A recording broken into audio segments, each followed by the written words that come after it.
حضرات، انسان کے سفر آخرت کا آغاز اس کی موت سے ہوتا ہے۔ پھر موت کے بعد اس کے سفر کی پہلی منزل قبر ہے،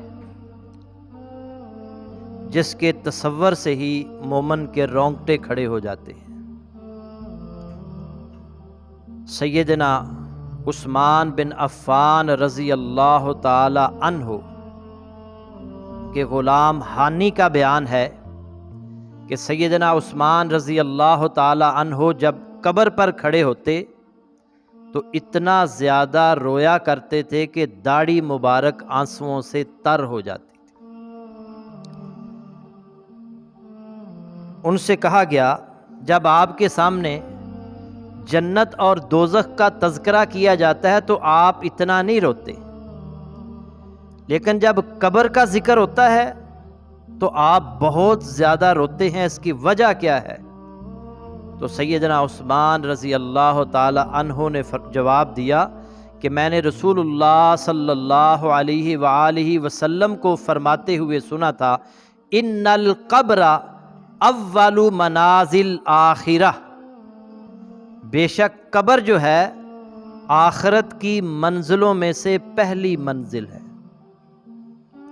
فَإِن نَجَا مِنْهُ أَحَدٌ فَمَا بَعْدَهُ أَيْسَرُ مِنْهُ، اگر انسان اس میں نجات پا گیا تو بعد والی منزلیں اس سے زیادہ آسان ہوں گی۔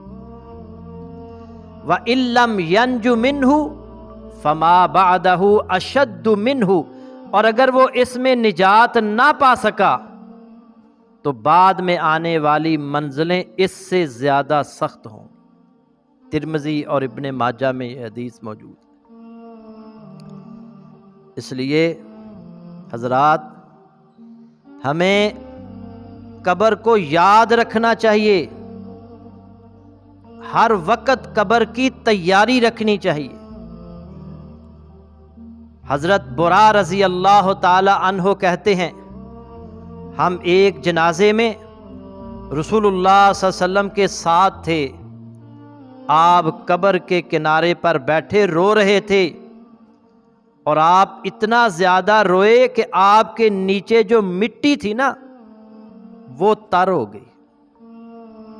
اللہ کے نبی امام الانبیاء محمد رسول اللہ صلی اللہ علیہ وسلم، پھر آپ صلی اللہ علیہ وسلم نے فرمایا، یا اخوانی، اے میرے بھائیو، لمثل ھذا فاعدوا، اس طرح کے دن کے لیے تم بھی تیاری کر لو۔ آج اپنے بھائی کو قبر میں ڈال رہے ہو، ایک دن تمہارا بھی یہ آئے گا کہ تمہیں دوسرے تمہارے ساتھی، دوست، احباب، تمہارے بھائی جو ہے نا وہ بھائی اور تمہارے رشتہ دار تمہیں قبر میں اتار رہے ہو۔ اس دن کی تیاری تم بھی کرو۔ اس سے اندازہ کریں، اللہ کے نبی جنہوں نے جنت کا دروازہ کھٹکھٹانا ہے، سب سے پہلے جنہوں نے جنت میں جانا ہے، قبر کو یاد کر کے اتنا زیادہ رو رہے ہیں کہ قبر کی مٹی کو تر کر دیتے ہیں آنسوؤں سے۔ اور سیدنا عثمان غنی جنہیں اللہ کے نبی صلی اللہ علیہ وسلم نے کئی بار جنت کی بشارت دی، وہ قبر کو یاد کر کر کے رویا کرتے تھے، ان کی آنسوؤں سے داڑھی مبارک تر ہو جایا کرتی تھی۔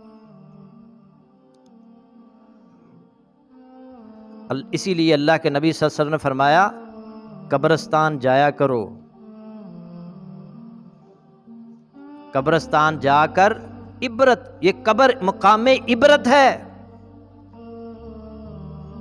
سیدنا بریدہ رضی اللہ تعالیٰ عنہ راوی ہے، ترمذی مسلم کی یہ حدیث ہے، رسول اللہ صلی اللہ علیہ وسلم نے فرمایا، قد کنت نہیتکم عن زیارت القبور، میں نے تمہیں قبروں پر جانے سے منع کیا تھا۔ فقد اذن لمحمد فی زیارت قبر امہ، اب مجھے اپنی والدہ محترمہ کی قبر پر جانے کی اجازت مل گئی ہے۔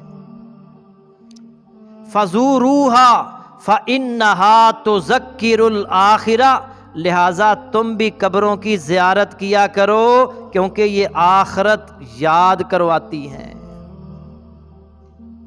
آخرت یاد کرواتی ہیں قبریں.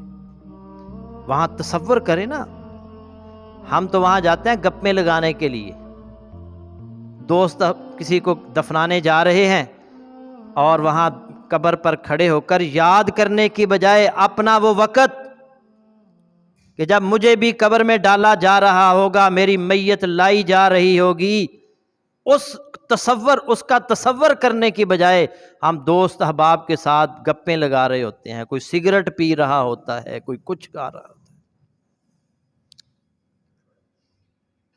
قبروں کی زیارت کیا کرو کیونکہ یہ آخرت یاد کرواتی ہیں. اس لیے حضرات فاعدوا